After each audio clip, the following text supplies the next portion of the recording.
रोली का सच। तभी रूही, जूही और समर ने पुलिस को बुलाकर दादी और रोली को कराया गिरफ्तार और नहार हुआ ठीक। जी हाँ दोस्तों, अब ऐसे में जब रोली नहार को अपने कमरे से बाहर निकाल देती है और नहार रूही का सामान भी निकाल कर फेंक देता है, तभी यह सब देखकर जूही रोने लगती है और नहार रूही का सामान उठाकर अपने कमरे में रख लेती है। तभी रूही जूही को रोता हुआ देखकर अपना असली चेहरा दिखाने का फैसला करती है और साथ ही में रूही समर और जूही को दादी और रोली का सच बताने का भी निश्चय करती है। अगले दिन रूही बूढ़ी आया के भेष में समर और जूही के कमरे में जाती है। उसे देखकर जूही पूछती है, क्या आपको हमसे कोई काम है? लेकिन रूही बिना जवाब दिए कमरे को अंदर से बंद कर देती है और कहती है, मैं तुम दोनों को कुछ दिखाना चाहती हूँ। तभी समर कहता, आप हमें ऐसा क्या दिखाने वाली हैं जो आपने दरवाज़ा बंद कर लिया? तभी रूही अपने चेहरे से बूढ़ी आया का मेकअप निकालती है और जैसे ही उसका असली चेहरा सामने आता है, समर और जूही की खुशी का ठिकाना नहीं रहता।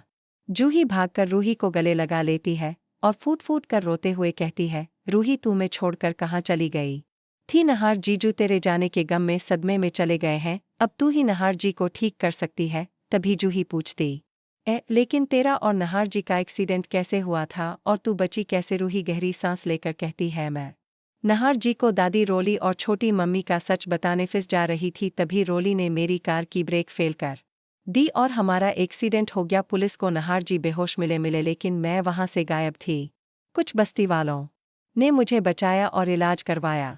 रूही फिर कहती है, अब जब मैं ठीक हो गई हूं तो वक्त आ गया है कि हम दादी रोली और सोनी को उनके गुनाहों की सजा दिलाएं। समर और जूही हैरानी से एक दूसरे को देखते हैं और फिर सिर हिलाकर कहते हैं, हम तुम्हारे साथ हैं रूही।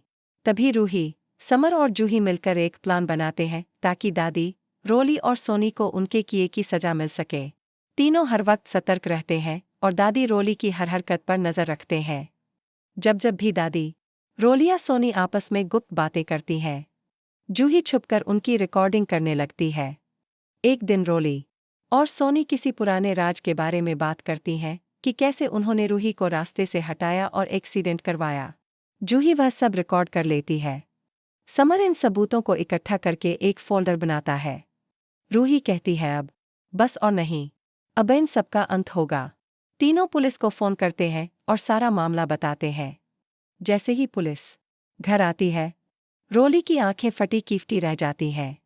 दादी घबराकर कहती हैं, आप गलत एड्रेस पर आ गए हैं, हमने पुलिस नहीं बुलाई। लेकिन तभी रूही और जूही सामने आती हैं और कहती हैं, पुलिस को हमने बुलाया है। इंस्पेक्टर पूछता है, क्यों? तब रूही और जूही सारा सबूत दिखाती हैं, रिकॉर्डिंग, वीडियो क्लिप्स और तारीखों के साथ पूरी जानकारी। रूही बताती है कि रोली ने उसकी कार की ब्रेक फेल करवाई थी जिससे उसका और नहार का एक्सीडेंट हुआ था।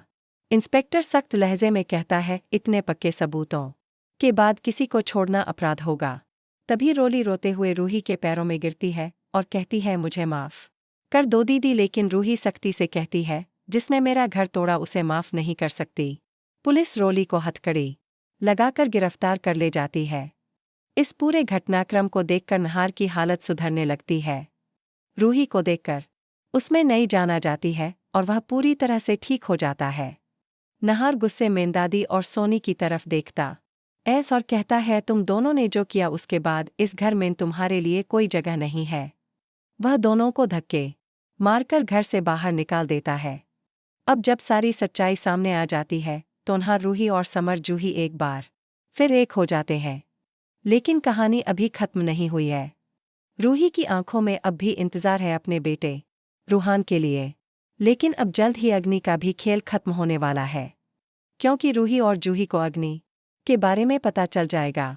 तो दोस्तों, अगर आप चाहते हैं कि नहार और रूही को उनका बेटा रूहान मिल जाए तो इस वीडियो को लाइक करें, चैनल को सब्सक्राइब करें और कमेंट में जरूर लिखें, I support Roohi and Juhi.